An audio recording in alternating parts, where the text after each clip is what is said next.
रही हैं, तो उनको थोड़ा सा हम देखते हैं यूटिलिटी क्लासेस को बूटस्ट्रैप के अंदर। तो इसके लिए मैंने एक सिंपल पेज बनाया है।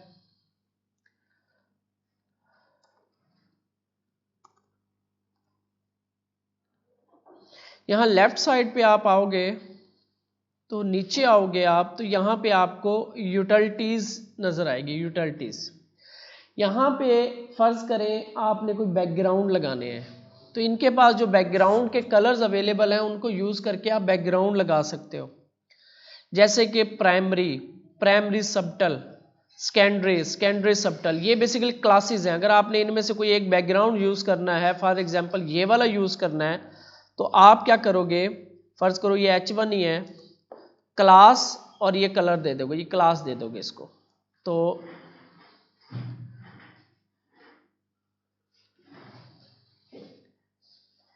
तो आप देखोगे इसका कलर, बैकग्राउंड का कलर ये हो गया, जो भी आप क्लास इधर लिखोगे।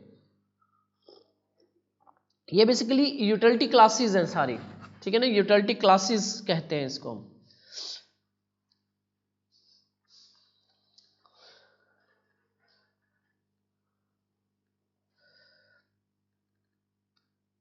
तो इसी तरह बॉर्डर्स, अगर आपने बॉर्डरिंग करनी है तो इसकी क्लास है बॉर्डर, ठीक है।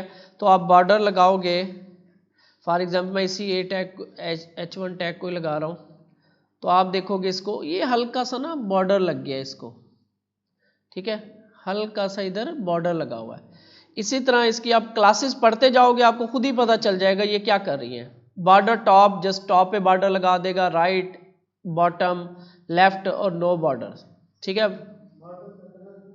बॉर्डर का कलर नीचे आते हैं तो यहाँ पे इन्होंने कुछ दिया भी हुआ है, बॉर्डर का कलर सेम कलरिंग वो दे रहे हैं। अगर तो इनमें से ये कलरिंग आप यूज कर सकते हो, वो जो कलर्स मैंने दिखाए थे ये वाले कलर्स, इनमें से कोई कलर यूज करना फिर तो आपके लिए ठीक है, अदरवाइज आपको फिर अपनी क्लास लिखनी पड़ेगी, ठीक है। तो बॉर्डर, और नीचे उसने ये बताया हुआ है कि border utilities like border generated from original theme colour map does not, तो वो कह रहा है कि नीचे आ रहा है, वो बता रहा है कि बॉर्डर प्राइमरी करेंगे, अगर हम बॉर्डर हमने क्लास लगा दी, तो अगर हम इसके साथ एक और क्लास लगा दे बॉर्डर प्राइमरी, तो आपका जो है कलर ये ब्लू कलर हो गया, प्राइमरी कलर, ठीक है। प्राइमरी इसके अंदर है ब्लू कलर, इसके 4 कलर्स हैं, ये आपने ध्यान से याद रखने, ये पूछा जाता है कि प्राइमरी जो है कलर कौन सा का, बटन्स के ऊपर देखते हैं। प्राइमरी ये ब्लू कलर है, सेकेंडरी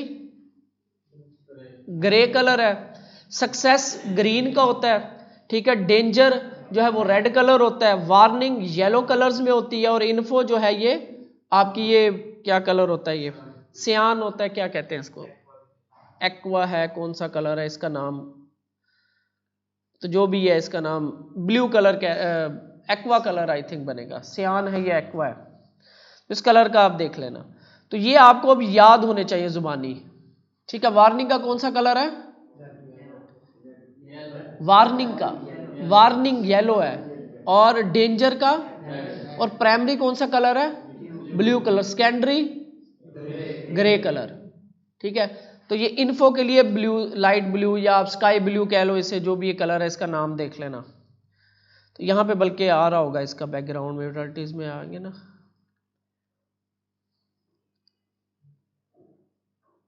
लाइट कुछ ऐसे बीजी लाइट इन्होंने दिया हुआ है, सबटल कलर दिया हुआ है।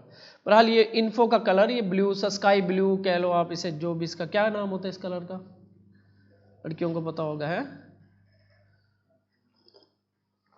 तो आपने अगर बैकग्राउंड्स लगाने हैं तो इस तरीके से, ये आपकी यूटिलिटी क्लासेस है। बॉर्डर के लिए तो बॉर्डर प्राइमरी, फर्ज करें मैंने इसको रेड कलर देना है, तो मैं इधर क्या क्लास लिखूंगा, बॉर्डर डैश डेंजर, तो आपका रेड कलर का बॉर्डर लग गया, ठीक है। बनी पड़ी है क्लासेस, अगर आपने इनमें से यूज करनी है तो फिर आपको अपनी क्लास लिखने की जरूरत नहीं है। इसी तरह राइट साइड पे आओगे, रेडियस, बॉर्डर को अगर रेडियस देना है इस तरीके से, तो आपके पास ये है बॉर्डर राउंडेड, जस्ट आप राउंडेड लिख दोगे तो आपका ये जो भी बॉर्डर है वो राउंडेड हो जाएगा, राउंडेड। सेव करते हैं तो वो देखो राउंडनेस आ गई, ठीक है, राउंडेड की क्लास है। फिर बड़ा करना है, ज़्यादा करना है, थोड़ा करना है, तो उसके आगे फिर साइजेस है। बॉर्डर एंड से करना है, इस तरफ से करना है, टॉप से करना है, बॉटम से करना है। ठीक है, इसी तरह ये जो है सर्कल, ये वो 100% बॉर्डर, लेकिन उसको विड्थ और हाइट लगी होनी चाहिए। बॉर्डर सर्कल कर दोगे तो आपकी ये पूरा का पूरा गोल हो जाएगा, 100% बॉर्डर रेडियस हो जाएगा। ठीक है, तो इसके बाद लेफ्ट साइड पे आ जाओ, कलर्स। कलर्स की यूटिलिटी क्लासेस है। Colour meaning through the colour with the handful of colour utilities. अगर आपने टेक्स्ट के कलर चेंज करने हैं, ठीक है, तो अगर आपने रेड कलर करना है टेक्स्ट का, तो कलर डैश रेड के लिए डेंजर, डेंजरस नहीं, डेंजर, तो कलर ये टेक्स्ट डेंजर है आई थिंक, टेक्स्ट डेंजर। और अगर मुझे ब्लू कलर करना है, primary, primary text primary, colour change करने के लिए। इसी तरह बाकी जो कलर्स हैं सबटेल, और वो उनमें से कोई लेना है यहाँ से, जैसे ये कलर्स हैं danger emphasis, warning emphasis, text info emphasis, ये सारे कलर्स पड़े हुए हैं। इनमें से कोई कलर यूज करोगे तो आपको जस्ट क्लास यूज करनी है, अदरवाइज आपको फिर अपना क्लास बनानी पड़ेगी। ठीक है, इसके अलावा नीचे डिस्प्ले की प्रॉपर्टीज हैं। अगर आपने फ्लैक्स लगाना है, इनलाइन फ्लैक्स करना है, इनके पास पड़ा हुआ है, काम इन्होंने पहले से किया हुआ है। ये देखो फ्लैक्स, इसके लिए मैं एक नीचे जो हम काम करते होते हैं डिव, ठीक है, और डिव मैं यहाँ पे ऐसा करता हूँ, इनको class BG danger, danger dash subtle, SUBTLE subtle, ऐसे ही था, हेलो, ठीक है, और BG डॉट वार्निंग सबटल, तो ये ब्लू सा आ गया। ठीक है, लेफ्ट कॉलम और मिडल कॉलम कॉपी, और यहाँ पे मैं कर देता हूँ इन्फो सबटल, और ये राइट साइड। अभी 3 कॉलम्स बनाने हैं मुझे, तो मुझे क्या करना पड़ता था, ये पेरेंट होता था, इसको क्लास लगानी पड़ती थी कोई, फिर उसको जाकर डिस्प्ले फ्लैक्स करना पड़ता था, गैप वगैरह, तो मुझे लिखने की जरूरत, जस्ट मैं लिखूंगा फ्लैक्स इधर, तो ये आपका D flex, sorry D flex, class का नाम है D flex, D dash flex. तो इस तरीके से फ्लैक्स वाला काम हो गया आपका। इसको मैं जरा जूम आउट कर दूं थोड़ा सा, ठीक है, ये 3 कॉलम्स हैं। डी फ्लैक्स क्लास है तो फ्लैक्सेस लग जाएंगे, यहाँ पे आप आ जाओगे, यहाँ पे आप देख सकते हो जी, दे रहा हूँ सब कुछ दे रहा हूँ, सबर सबर सबर, ठीक है। डी नन करोगे तो डिस्प्ले नन हो जाएगा, किसी चीज को आपने डिस्प्ले नन करना है, सारा बताता हूं। तो फर्ज करो इस हेडिंग को मुझे डिस्प्ले नन करना है, D dash none, display none की क्लास, डिस्प्ले नन हो गया, ठीक है, डी नन की क्लास है, सारी आपको यहां पे पड़ी हुई है। अच्छा, और इसमें स्पेस देनी है तो गैप डैश 10 5 तक है, गैप आ गया। इसके बाद इनके विड्थ वगैरह करने के लिए आपको यहाँ पे काम करना पड़ेगा, जस्टिफाई करना है, फर्ज करो इनको स्पेस बिटवीन करना है, तो आपने लिखना है जस्टिफाई, जस्टिफाई, ये सजेशन नहीं दे रहा मुझे, जस्टिफाई कंटेंट बिटवीन, तो ये आपका बिटवीन वाली हो गई। और आपकी है अराउंड करेंगे तो स्पेस अराउंड वाली, ठीक है। इसी तरह align, ALIN, align content, align content है। क्लासेस जो है इनकी आपने यहाँ से आना है, फ्लैक्स की क्लास में जाना है, और यहाँ से आपको सारी क्लासेस मिल जाएंगी, ठीक है ना। डायरेक्शन के लिए फ्लैक्स रो, ठीक है, फ्लैक्स रो डायरेक्शन बनानी है, कॉलम डायरेक्शन बनानी है, कॉल फ्लैक्स कॉल, तो यहाँ पे आप देखोगे सारी आपको ये क्लासेस मिल जाएंगी, ठीक है। फ्लैक्स कॉलम, इसके बाद ये यहाँ पे ये देखो रो रिवर्स, फ्लैक्स कॉलम करना है, SM रो रिवर्स, ये मैं आपको बताता हूँ एक्सेल ये किस तरीके से काम करेगा, ये चीज़ें करनी है आपको। ये देखो justify content start and between centre around evenly, सारों की क्लासेस बना के रखे। जस्टिफाई लगाना है, कंटेंट लगाना है। और अगर अलाइन आइटम करना है आपने, इसकी क्लासेस नीचे हैं, ये है align item start, align item and, align item वही जो हम just align items colon centre करते हैं उसकी क्लासेस बनी हुई हैं। अलाइन आइटम्स स्टार्ट, तो यहां पे अगर मुझे अलाइन आइटम्स स्टार्ट, तो ये क्योंकि हाइट ही नहीं है इनके तो इसलिए वजह से इसको अगर हम हाइट दे दें तो हाइट के लिए भी क्लासेस है एच। अच्छा, इसमें कस्टम क्लासेस नहीं दे सकते तो इसलिए आपको ये अलाइन आइटम्स की ये प्रॉपर्टी है, यानी वो जो काम आपने वहां पे करना है वो आप इन क्लासेस से कर सकते हो। आपको अलहदा से CSS फाइल के अंदर जाके फ्लैक्स लगाने की जरूरत नहीं है। लेकिन इसका अपना, क्योंकि इस तरह का काम जो है हम कहाँ से करते हैं, आपके रो कॉलम उससे कर लेते हैं, तो हमें बहुत कम ही फ्लैक्स की जरूरत पड़ती है, लेकिन फ्लैक्स की जरूरत पड़ती है हमें। अच्छा, इसके अलावा यूटिलिटी क्लासेस आपके पास ये डिस्प्ले की क्लासेस हैं। डिस्प्ले आपने नन करना है तो डी लगाओगे और आगे आप लिखोगे उसकी नाम यानी कि वैल्यू जो आ रही है, D none, D inline block, D grid, D table, D ये जिस तरीके से डी डैश फ्लैक्स हमने पढ़ा था, डी डैश आगे उसका नाम जो इनमें से आ रहा है। नन करने के लिए D dash none, display none हो जाएगा। किसी को इनलाइन करना है, किसी को इनलाइन ब्लॉक करना है, D dash inline dash block, inline block हो जाएगी वो। तो क्लासेस इन्होंने बना के रखी, अपनी CSS लिखने की जरूरत नहीं है हमें। फ्लोट, ये फ्लोटिंग होती है कि आपने किसी एक कंटेंट को राइट या लेफ्ट फ्लोट, अब ये यूज नहीं होता फ्लोटिंग, ठीक है। तो ये फ्लोटिंग बेसिकली इसलिए आपको पढ़ाई नहीं गई, अब ये इसका दौर खत्म हो चुका है, ये यूज नहीं होती है फ्लोटिंग। फ्लोट में क्या आ रहा है, यहां पे आप देखो तो 3 डिव्स हैं आपके पास, ठीक है। एक डिव को फ्लोट एंड किया गया, फ्लोट राइट कर दिया, तो इसकी जो कंटेंट है सारा राइट पे चला गया, ठीक है ना। फ्लोटिंग, फ्लोट इधर करवा दो, फ्लोट इधर करवा दो, तो इसमें मसले आते थे, तो जिस वजह से अब ये यूज नहीं होती, अब फ्लेक्सिस के साथ काम होता है सारा, तो इसको मैं छोड़ रहा हूं। ऑब्जेक्ट फिट, या याद है हमें इमेज को हम object fit, contain, cover, fill कर रहे थे, ये वो वाली चीज है, कंटेन करवाना, ऑब्जेक्ट फिट, कवर करना।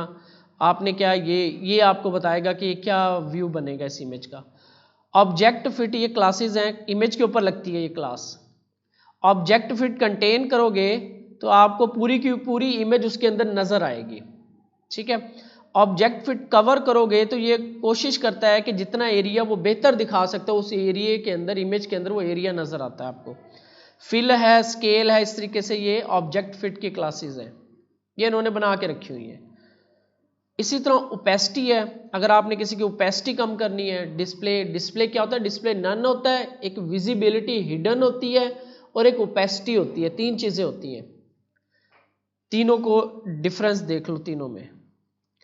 अगर मैं किसी को ये हेडिंग को डी डैश नन करता हूं, इट मीन्स के डिस्प्ले नन, तो ये अपनी जगह भी छोड़ देता है। और अगर मैं visibility hidden, I think class है विजिबिलिटी, क्या क्लास का नाम है, डिस्प्ले में आ रहा होगा आई थिंक। कोई चीज सर्च करनी हो तो आप ऊपर लिखोगे, ठीक है, VISIBILITY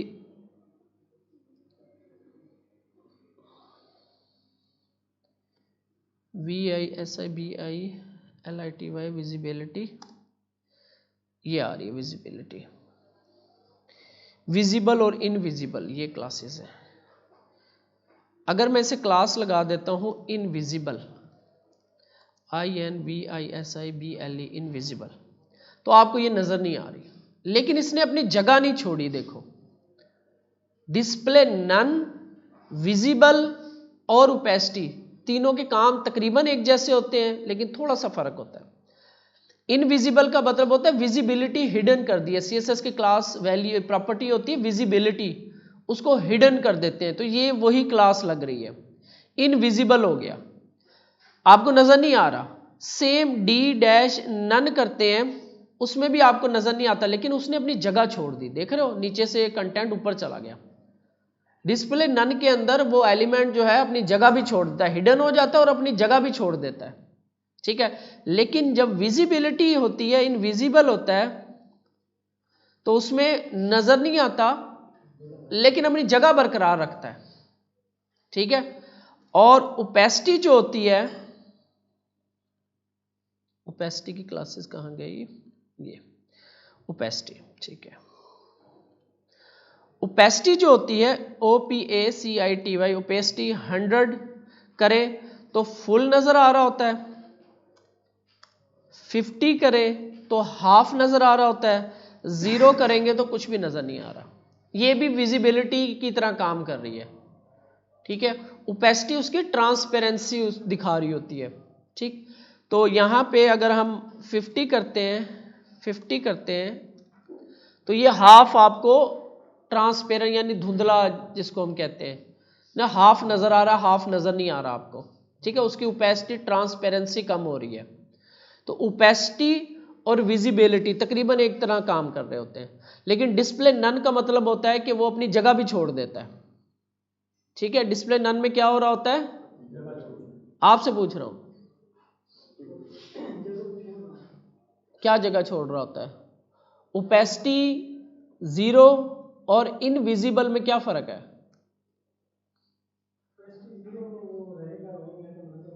और इनविजिबल में, कहाँ तेरा ध्यान है, हाँ क्या फर्क है इनविजिबल में, और ओपेसिटी 0 कर दें तब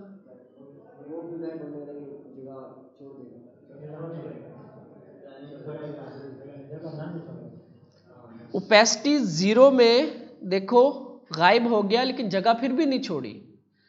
इनविजिबल में यानी कि इनविजिबल में भी गायब है, जगह नहीं छोड़ रहा, लेकिन जब डी नन करते हैं तब आपकी वो जगह भी छोड़ देता है, ठीक है। ये फर्क है। इनविजिबल में ओपेसिटी 0, इनविजिबल दोनों सेम ही है, ठीक है। और डिस्प्ले नन के अंदर वो जगह भी छोड़ देगा अपनी, ठीक है। ये फर्क है इनमें। इसकी डॉक्यूमेंटेशन पढ़ा करो, ये चीज़ें सारी हमें भी जुबानी याद नहीं होती, इतनी सारी क्लासेस हैं तो हम भी देख के कर लेते हैं। ओवरफ्लो है, ओवरफ्लो मैंने समझाया था कि कंटेंट जब ज़्यादा हो जाता है किसी डिव के अंदर से, यानी यहाँ पे हम एक डिव बनाते हैं और इसके अंदर लॉरम 500 मैं कुछ टेक्स्ट लिख देता हूँ और इसको मैं क्लास लगाता हूँ बॉक्स की, और ऊपर आके थोड़ी सी मुझे अब CSS लिखनी है।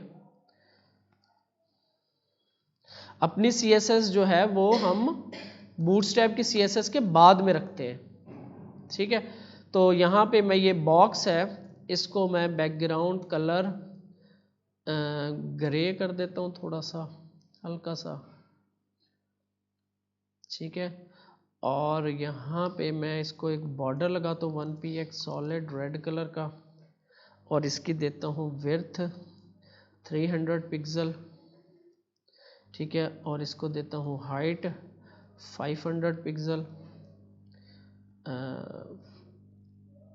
इसको रीसेट कर लें, ये है आपकी डिव। और इसका जो मार्जिन है 20 पिक्सल टॉप बॉटम से और राइट लेफ्ट से ऑटो, तो ये सेंटर में आ गई। अब यहाँ पे जो एरिया है आपका, इसकी जो विड्थ है वो भी मैं 500 कर रहा हूँ। ये एरिया है इतना, डिव इतनी है, ठीक है। और ये कंटेंट जो है वो बाहर निकल रहा है, थोड़ी सी पैडिंग भी लगा दो 10px, ठीक है। तो कंटेंट बाहर निकल रहा है क्योंकि इसका जो एरिया अगर हाइट लगी हुई, इसलिए मैं कहता हूँ ना हाइट हम कम ही लगाते हैं। हाइट अगर लगी होगी तब वो फिक्स्ड हाइट अगर ना होती तो ये अपने आप को हाइट में इंक्रीज कर लेती डिव, फ्लेक्सिबल होती है डिव, ठीक है। हाइट में या विड्थ में अपने आप को, विड्थ तो फुल रखती है ना, इधर मैंने फिक्स कर दी। जब विड्थ 500 पिक्सल, हाइट 300 पिक्सल कर रहे हैं या 500 पिक्सल कर रहे हैं तो हम फिक्स कर रहे हैं उसे, ठीक है। हाइट मैंने ये लगती। अब ये जो कंटेंट बाहर निकल गया ना, इसे हम कहते हैं ओवरफ्लो हो गया। और इसको फिर छुपाने के लिए हम प्रॉपर्टी लिखी थी ओवरफ्लो हिडन, तो ये छुप जाएगा। लेकिन मैं चाहता हूं कि इसके स्क्रॉलिंग आ जाए, तो फिर ओवरफ्लो हम इसका हम ओवरफ्लो एक्स एक्सिस और वाई एक्सिस, तो ये वाला एक्सिस वाई एक्सिस पे मैं कहता हूं ऑटो या स्क्रोल, तो ये आपको इस तरीके से स्क्रोलिंग लगा देगा ऐसे, ठीक है। यही क्लासेस हैं जो यहां पे आपको आ रही हैं। ओवरफ्लो ऑटो, तो यहां ऑटो का मतलब होगा अगर नीचे से बढ़ानी है, इस तरह बढ़ानी है, इस तरह दोनों पे लगा देगा। एक एक्सिस पे लगानी है, आई थिंक ओवरफ्लो स्क्रॉल दोनों एक्सिस पे लगा रहा है, तो ओवरफ्लो विजिबल, ओवरफ्लो स्क्रॉल। इसके बाद एक्स एक्सिस पे लगाने के लिए, वाई एक्सिस पे लगाने के लिए, ठीक है। ओवरफ्लो वाई यानी कि ये वाली क्लास है ओवरफ्लो वाई स्क्रॉल। ये जो मैंने यहाँ पे लिखा है आपका, ये अगर मैं इसे ख़त्म कर दूँ और मुझे अब ओवरफ्लो की क्लास लगानी है, तो यहाँ पे जाके मैं क्लास लगा दूंगा ओवरफ्लो वाई स्क्रॉल, ये सेम लग गई, ये चीज़ बताई हुई है उधर, ठीक है। पहले ओवरफ्लो समझ लिया क्या होता है और उसके बाद उसको हैंडल कैसे करते हैं, ठीक है। ओवरफ्लो जैसे पानी में टंकी ओवरफ्लो हो जाती है, बाहर निकल जाता है एक्स्ट्रा चीज़, तो इसकी हाइट फिक्स थी, तो एक्स्ट्रा जो बाहर जा रहा था उसको हैंडल करने की या तो हम हिडन कर देते हैं, अगर हमें दिखाना भी है तो फिर हम ओवरफ्लो इस तरीके से हैंडल कर लेते हैं। ओवरफ्लो वाई एक्सिस पे स्क्रॉल कर दो, ये क्लास है उसकी। वैसे लिखना था तो हमने क्या किया था, ओवरफ्लो वाई स्क्रॉल, ये उन्होंने क्लास बना के हमें दे दी। ये यहां पे ओवरफ्लो की क्लासेस है। इसके बाद पोजीशन एब्सोल्यूट करना, स्टैटिक करना, उसकी भी क्लासेस, अब इसको मैं नहीं समझाता।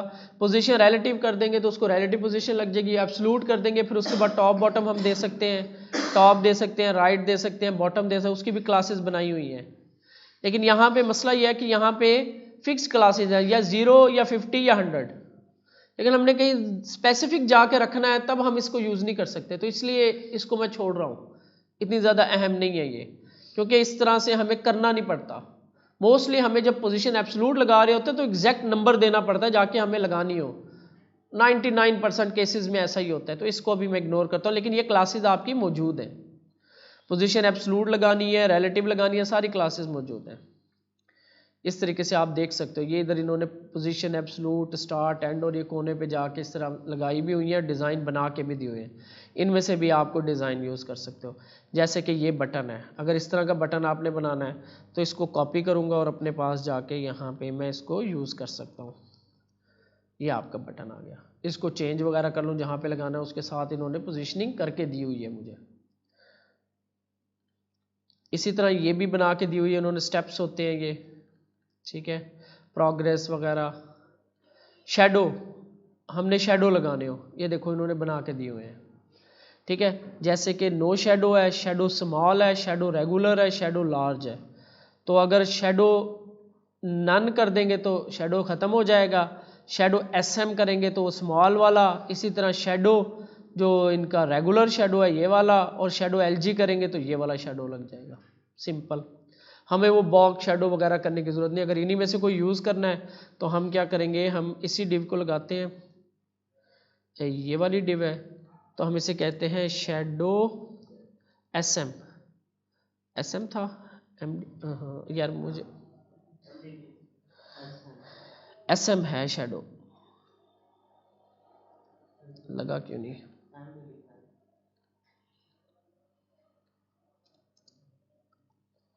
तो यहाँ पे थोड़ा सा ही है, नज़र नहीं आ रहा शायद, ये लार्ज, वो MD जो है ना, SM छोटे हैं बहुत, ये लार्ज मैंने लगाया तो आपको वाज़े नज़र आ रहा है, ठीक है।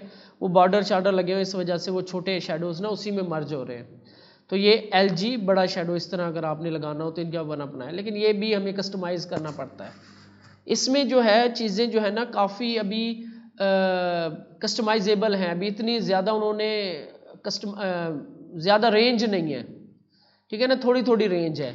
लेकिन इसके एडवांस जो वर्जन्स हैं, लाइक जैसे टेलवेंट के नाम से है, किसी ने नाम सुना हो, वो बहुत एडवांस है, उसके अंदर बहुत ज़्यादा उनके पास कैपेसिटी और काफ़ी ज़्यादा लेवल्स हैं, 1 लेवल 2 लेवल 3 100 तक लेवल जा रहे हैं उनके। इनके पास सिर्फ 5 लेवल तक स्टाइलिंग की हुई है इन्होंने।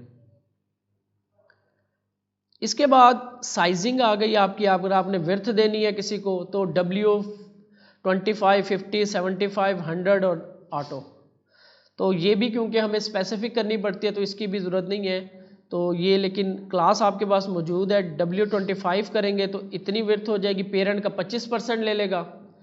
50 करेंगे तो पेरेंट का 50% ले लेगा। 75 करेंगे तो पेरेंट का 75 और 100 करेंगे तो फुल विड्थ जितने भी पेरेंट होगा उसकी विड्थ सेम फुल हो जाएगी चाइल्ड की। इसी तरह हाइट भी है इनके पास, सेम रूल, हाइट 25 करेंगे तो अपने पेरेंट का 25% ले रहा है, यहाँ पे 50% ले रहा है पेरेंट इसका, ये लाइट ग्रे जो कलर आ रहा है लाइट ब्लू सा। इसके बाद ये 75% और ये 100%। तो परसेंटेजेस में इनके पास हाइट्स है। मजीद आप नीचे देख सकते हो रिलेटिव टू व्यू पोर्ट है। VW अगर देंगे तो 100% है, VH देंगे तो 100% व्यू पोर्ट के हिसाब से। हमारे I think units of measurement भी रहते हैं, वो टॉपिक उसमें है नहीं। इसके बाद स्पेसिंग है। स्पेसिंग मतलब मार्जिन और पैडिंग्स। इसका रूल क्या है ये आपने समझना है, ये बड़ी अहम चीज है।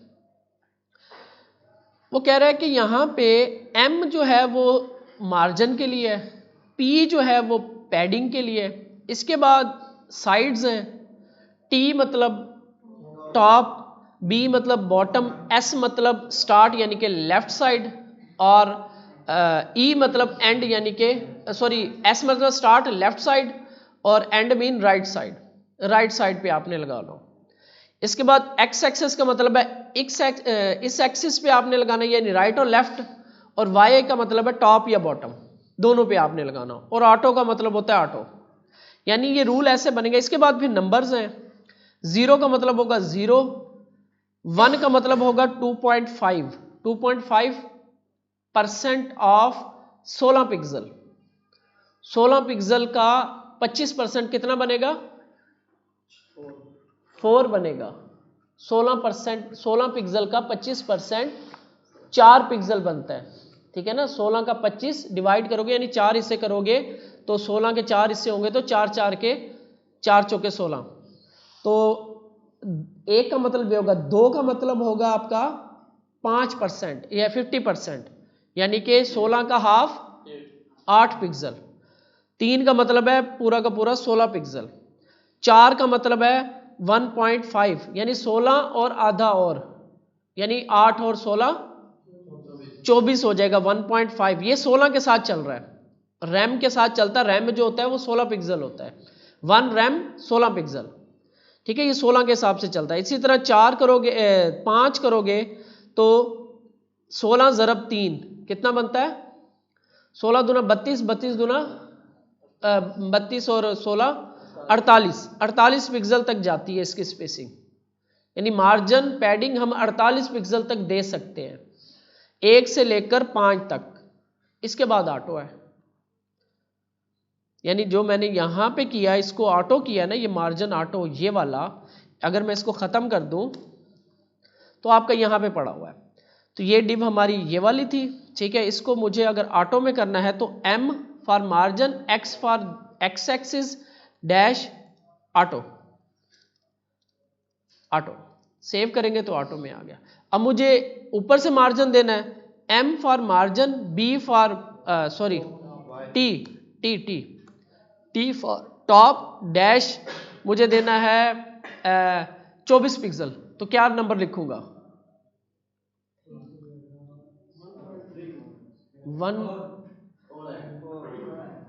1 था आपका 25 यानी 4, 2 था आपका 8, 3 था आपका 16 इसके साथ है 16, और क्या था 4। सेव करता हूं तो ये 24 पिक्सल ऑलमोस्ट होना चाहिए। कंफर्म भी कर लेते हैं एक दफा।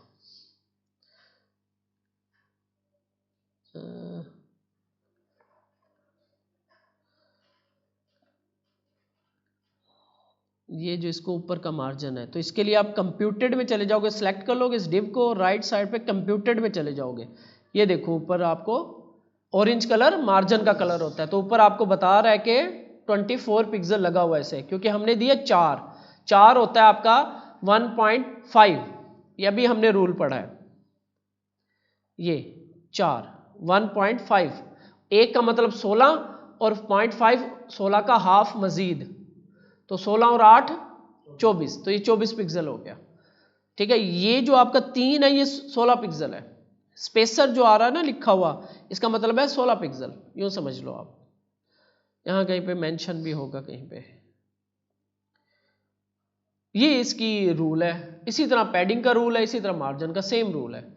M B, P B, P T, P Y, P X, X axis पे, वाई एक्सिस पे, ठीक है। इसी तरह नंबर फिर उसी तरह 1 2 3 4 5, 5 का मतलब आ गया 16 ज़रब 3 48 पिक्सल, ठीक है। इस तरीके से ये रूल चल रहे हैं, बनी बनाई है क्लासेस। अगर इससे ज्यादा आपको देना है फिर हम एक्सटेंड भी कर सकते हैं इसको, या अपनी क्लास बना सकते हैं। एक्सटेंड कैसे करते हैं, ओवरराइड कैसे करते हैं, ये छुट्टियों के बाद देखेंगे। इसके बाद कुछ टेक्स्ट की क्लासेस हैं। टेक्स्ट को अलाइन करना हो, लेफ्ट करना हो, राइट करना हो, सेंटर करना हो, उसकी क्लासेस बना रखी हैं। टेक्स्ट स्टार्ट का मतलब क्या होगा, कहाँ लाइन होगा, लेफ्ट या right, left. Text centre, centre में एंड, राइट पे। अच्छा यहां पे ना एक चीज आ रही थी, वो देख लो। स्पेसिंग में एक चीज अहम है, वो देख लो। यहां पे आ रहा है ब्रेक पॉइंट्स, ये ब्रेक पॉइंट्स। तो हम ब्रेक पॉइंट के हिसाब से भी मार्जिन पैडिंग दे सकते हैं। यानी हम ऐसे कर सकते हैं, ये जो मेरा ब्रेक पॉइंट है, मैं मोबाइल डिवाइस ऑन करूं, ठीक है, यहां से मैं इसे कर दूंगा 100%, यहां से रिस्पॉन्सिव ले लूंगा। अब मैं इसको छोटा बड़ा कर सकता हूं। मैं चाह रहा हूं, अभी ये फिक्स विड्थ है, इसको छोड़ दो। मार्जिन देखो, मैं चाह रहा हूं कि जैसे ही SM स्टार्ट हो तो इसका मार्जिन जो है ना वो बढ़ जाए, मजीद हो जाए, 5 हो जाए, 4 से 5 हो जाए। यानी 5 था 48 पिक्सल, वो हो जाए। तो वो कैसे करूंगा मैं, ठीक है। SM कहां से स्टार्ट होता है आपका, ये भी आपको याद होना चाहिए। SM कहां से स्टार्ट होता है, 576 से, 576 से। और MD 768, 768। ये आपके ब्रेक पॉइंट सारे पड़े हुए हैं, ये आपको अब याद होने चाहिए, इनका टेस्ट होगा सारा। ये यहां पे आप आओगे लेफ्ट पे, ब्रेक पॉइंट्स, ये SM ग्रेटर देन और इक्वल टू 576 और MD 768, LG 992 और 1200 XL और 2XL 1400। ये आपको याद होने चाहिए। अब मैं चाह रहा हूं कि जैसे ही SM स्टार्ट हो तो इसका मार्जिन बढ़ जाए। उसके लिए मुझे कैसे लिखना पड़ेगा, अभी तो है MT टॉप, फर्ज करो मैं MT 2 करता हूं ताकि आपको फर्क जरा ज्यादा नजर आए। 1 करता हूं, सेव, थोड़ा सा मार्जिन है, ठीक है, फर्क दिखाने के लिए आपको जरा। अब हमने लिखना कैसे है, आपने लिखना है MT-SM-5, आई थिंक यही रूल है। सेव करते हैं, वो देखो बढ़ भी गया। ये देखो कम, मैंने लिखा कि मार्जिन टॉप करो जब SM स्टार्ट हो तो 5 कर दो। शुरू में मार्जिन टॉप 1 रहे, लेकिन जब SM स्टार्ट होगा तब ये 5 हो जाए। तो SM स्टार्ट होता है आपका 576 से, देखते हैं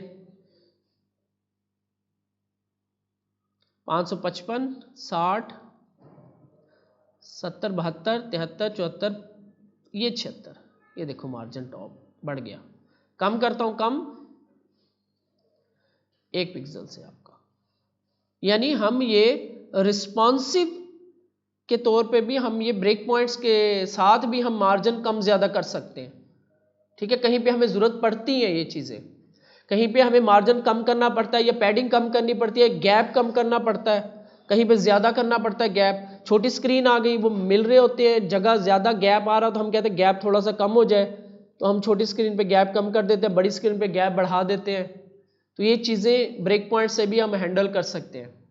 इन्होंने क्लास बना के दे रखी है आपको ये, वरना आपको ये मीडिया क्यूरी लिखनी पड़ती। क्या मीडिया क्यूरी लिखनी पड़ती, कौन बताएगा मुझे। मार्जिन टॉप SM पे मुझे 5 करने के लिए या 100 पिक्सल करना है, फर्ज करो टॉप का मार्जिन 100 पिक्सल हो जाए, तो मुझे क्यूरी क्या लिखनी पड़ेगी,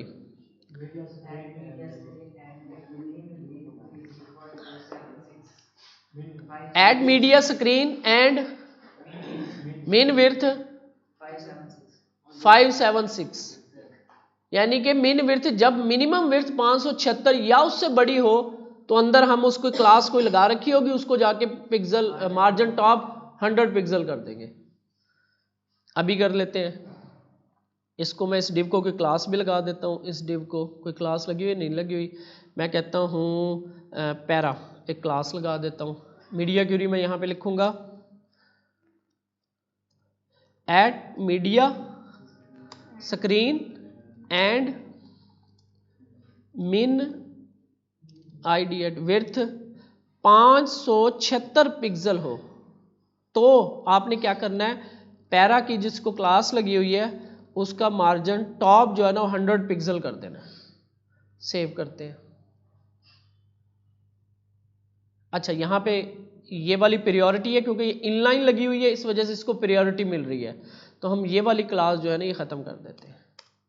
और अगर मुझे उसको प्रायोरिटी देनी है तो कल हमने एक चीज पढ़ी थी इंपॉर्टेंट, तो मैं इंपॉर्टेंट करके देखता हूं कि ये रूल चलता है कि नहीं चलता। ये देखो काफी ज्यादा मार्जिन लग रहा है, इट मीन्स कि 100 पिक्सल है। ये देखो इंस्पेक्ट एलिमेंट करते हैं, कंफर्म भी कर लेते हैं, और ये यहाँ से हम इस डिव को सिलेक्ट करते हैं। ये देखो ये 100 पिक्सल लगा हुआ। तो ये हमें फिर अपनी मीडिया क्यूरी लिखनी पड़ती ज़्यादा अगर हमने मार्जिन देना है, मार्जिन पैडिंग कोई भी चीज़, सिर्फ मार्जिन ही नहीं, पैडिंग मार्जिन गैप कुछ भी देना है तो हमें अलहदा से अपनी मीडिया क्यूरी लिखनी पड़ेगी। और इसका जो स्टाइल है वो ये साइज़ है वो हम इसके हिसाब से ही चलते हैं मोस्टली। 576 768 दरमियान में भी कोई नंबर देना है हमें तो भी हम अपनी मीडिया क्यूरी लिखनी पड़ेगी हमें, अदरवाइज उसके रूल जो चल रहे हैं उसी को लेके चलना पड़ेगा। ठीक है, तो ये आपकी ये यहाँ पे ये चीज बता रहा है, इस लाइन के अंदर ये चीज बताई गई है क्या, प्रॉपर्टी यानी कि मार्जिन या padding, side top bottom, colon size MDSM, और उसके बाद नेम उसका वैल्यू 5 4 3 2 ये बता रहा है इसमें। ठीक है, तो इसी तरह हम यहाँ पे भी ये चीजें कर सकते हैं। यहाँ पे जिसके साथ ये अवेलेबल हैं, जहाँ पे हमने देखा था टेक्स्ट में देखा था ना, आ रही थी। अच्छा यहाँ पे फ़ॉन्ट का साइज भी है। चले टेक्स्ट के अंदर अगर आपने फ़ॉन्ट का साइज बड़ा छोटा करना है उसकी क्लासेस भी हैं। FS1 का मतलब होता है फुल साइज, ये वाला बड़ा साइज। 6 का मतलब है वो हेडिंग वाला रूल चल रहा है इधर। 6 जो होगा FS6 छोटा होगा, FS1 बड़ा होगा। फर्ज करें मुझे यहाँ पे इनमें से मैं इनका ही चलो साइज बड़ा करता हूँ पैराग्राफ का, तो यहाँ पे मैं इसको क्लास दे देता हूँ FS6 कर देता हूँ, सेव करता हूँ तो क्या है बड़ी नहीं हुई, बताओ तो सही यार। मैं 1 हेडिंग फुल वाली 1 हेडिंग वाला रूल चल रहा है ना 1 से लेकर 6 तक। ठीक है, तो 1 आपका सबसे बड़ा है, 2 उससे छोटी, 3 उससे छोटी, इस तरीके से 6 जो है वो नॉर्मल है, तो वो नॉर्मल में ही खड़ी हुई थी इसलिए वो पता ही नहीं चला हमें। तो FS फॉन्ट साइज इसकी भी क्लासेस बनी हुई हैं, आपने इसमें से यूज़ करना है। ये सारी चीज़ें इसी तरह आगे आ गई। बोल्ड करना है किसी को तो FS bold, bolder, semi bold, यहाँ पे इसकी आउटपुट दिखाई हुई है। लाइट करना है, लाइट करोगे इस तरीके से लाइट हो जाएगी। लाइट इटैलिक करना है, FST इटैलिक, सारा कुछ यहाँ पे क्लासेस बनी हुई है। लाइन हाइट चेंज करनी है आपने, लाइंस के दरमियान में हाइट ज़्यादा करनी है तो LHSM base LG, line height large बड़ी ज़्यादा हो जाएगी, ये आउटपुट आएगा। और भी बहुत कुछ है, वर्टिकल अलाइनमेंट, विजिबिलिटी हमने देखी थी, विजिबल इनविजिबल। ठीक है, जी इंडेक्सिंग याद है ना हमें, तो जी इंडेक्स भी कर सकते हैं इसमें। जी इंडेक्स G3 2 1 N नंबर, कोई भी नंबर भी दे सकते हो आप इधर। N1 का मतलब है G15 G20 दे सकते हैं हम। जी इंडेक्सिंग पोजीशन के साथ हमने देखी थी इंडेक्सिंग क्या होती है ये। तो इस तरीके से ये आपकी सारी यूटिलिटी क्लासेस पड़ी हुई हैं इधर। इसके अलावा मज़ीद भी हैं जो कि आप अगर यहाँ पे आते हो लेफ्ट साइड पे कंटेंट, इसके मुतालिक इमेजेस की क्लासेस हैं कुछ। इमेज फ्लूइड जो हम फुल विड्थ इमेज करते थे वो ये क्लास है। इमेज फ्लूइड करोगे उससे क्या होगा, इमेज का साइज जो है ना 100% हो जाएगा, इमेज विड्थ 100% लग जाएगी। इमेज फ्लूइड की क्लास लगती है, सिंपल। ठीक है। इसी तरह और भी इमेज की क्लासेस हैं, राउंडेड करने के लिए राउंड हो जाएगी, फ्लोट स्टार्ट में एंड पे। तो ये जैसे जैसे हमें यूज़ होती रहेंगी हम क्लासेस यूज़ करेंगे, कोशिश करेंगे सारी हम क्लासेस यूज़ करें। इसके बाद इसके टेबल्स हैं, टेबल बनाने के लिए इसकी क्लास है। नीचे आओगे डिफरेंट डिज़ाइंस के टेबल है, इस तरह का बनाना हो तो आपको ये करना पड़ेगा। टेबल के ऊपर टेबल प्राइमरी करोगे तो ये प्राइमरी वाली क्लास वाला टेबल बन जाएगा, सेकेंडरी करोगे ग्रे वाला टेबल बन जाएगा, सक्सेस करोगे ग्रीन वाला बन जाएगा। तो इस तरीके से डिफरेंट सारे हम जो पढ़ के आए हैं कलर्स, तो आप लगाते रहोगे आपके कलर टेबल के चेंज होते रहेंगे। इनको ज़रा आप खुद देखो। इसी तरह डार्क मोड है, ग्रीन में आ रहा है, कुछ इस तरीके से आपने बनाने हो, सारा पढ़ा हुआ है ऐसे, ये आपको खुद पढ़ना पड़ेगा। आप बेसिक चीज़ें हम देख लेंगे। इसके बाद फॉर्म्स हैं, फॉर्म्स हमने नहीं देखे, तो फॉर्म कंट्रोल, फॉर्म्स की सेटिंग करनी हो इजी है, सिंपल सी एक ही क्लास है, बस वो लगाओगे आप, फॉर्म की सेटिंग हो गई। ये देखो यहाँ पे मैं एक इनपुट बना लेता हूँ H, और इनके नीचे फॉर्म वगैरह सारा कुछ आप लगाओगे तो टेक्स्ट, और यहाँ पे प्लेस होल्डर फर्ज करें यूज़र नेम, तो आपके पास ये इनपुट आती है। इसको स्टाइलिंग करनी है, आपने क्लास लगानी है form FORM form control, save करेंगे तो ये देखो सारी स्टाइलिंग वगैरह इन्होंने लगा दी, विड्थ बढ़ा दी, colour grey link setting waiting सारा कुछ कर दिया इन्होंने। ये क्लासेस इन्होंने बना के रखी हुई हैं। यहाँ पे फॉर्म कंट्रोल की क्लास है, ठीक है। इसी तरह आपके पास डिफरेंट क्लासेस है, सेलेक्ट बनानी है आपने, ये जो ड्रॉप डाउन होती है इसकी क्लास है, इसको मैं यहाँ से उठाता हूँ, ठीक है। इसको मैं इस इनपुट के नीचे रखता हूँ, लेकिन इसकी मैं क्लास जो है वो ख़त्म कर देता हूँ, Ctrl+X सेव करता हूँ। तो ये ऐसे बन रही है आपके पास।